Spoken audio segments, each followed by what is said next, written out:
بسم اللہ الرحمن الرحیم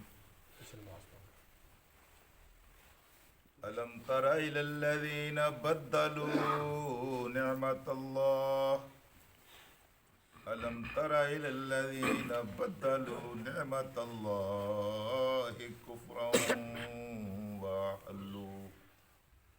وأحلوا قومهم دار البوار جہنم یصلونها وبئس القرار صدق اللہ العلی العظیم۔ رفقائے گرامی، اللہ تبارک و تعالی کی اس کائنات میں عطا و عذاب کا جو نظام چل رہا ہے، اس کی بنیاد یہ ہے کہ اللہ تعالیٰ انسان کو نعمت عطا کرتا ہے، انسان اس نعمت کی ناشکری کرتا ہے، قدر ناشناسی کرتا ہے، نمک حرامی کرتا ہے، ناشکرہ بنتا ہے۔ اس کے رد عمل کے طور پر اللہ تعالیٰ اس نعمت کو پہلے کم کرتا ہے، پھر اس نعمت کو جب دیکھتا ہے کہ ناشکری سے لوگ باز آنے والے نہیں ہیں تو اس نعمت کو ختم کر دیتا ہے، اور کچھ سرکشی حد سے بڑی ہوئی ہو تو پھر جتنی بڑی نعمت اللہ تبارک و تعالیٰ کسی انسان کو، کسی قوم کو عطا کرتا ہے، اس کے جواب میں اتنا بڑا عذاب اس قوم کے اوپر مسلط کر دیتا ہے۔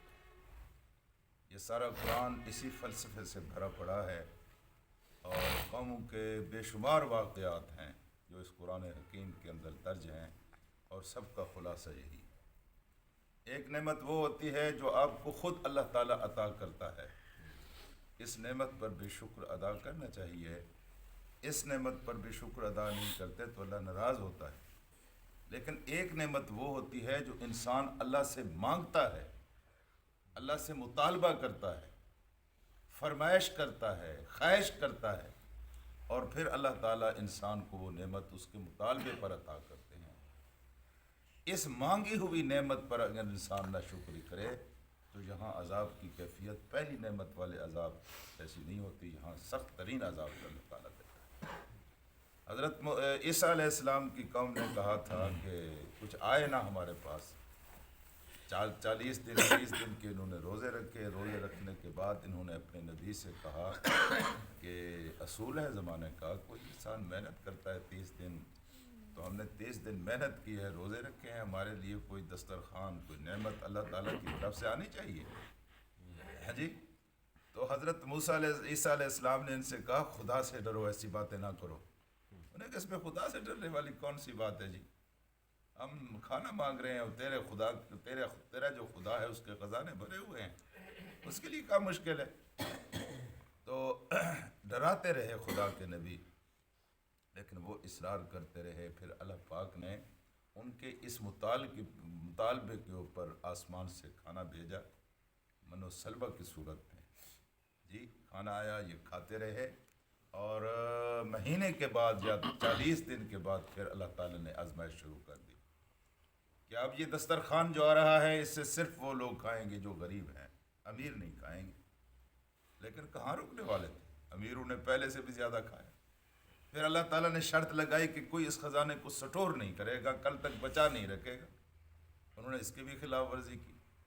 پھر اللہ تعالیٰ کو جب ناراضگی آئی، غصہ آیا، تو پھر ایک دن یہ رات کو سوئے اور صبح جب اٹھے تو ان کے چہرے جو تھے وہ خنزیروں جیسے تھے، اور ان کا سارا دھڑ جتا ہوا انسانوں جیسا تھا، اور یہ چیختے چلاتے ہوئے اپنے نبی کے پاس آئے، اور حضرت عیسیٰ علیہ السلام ان کو نام لے کر عیسیٰ علیہ السلام ہے، تو حضرت عیسیٰ علیہ السلام ان کو نام لے کر پکارتے تھے، یہ جواب نہیں دے سکتے تھے، سر ہلاتے تھے، بول نہیں سکتے تھے۔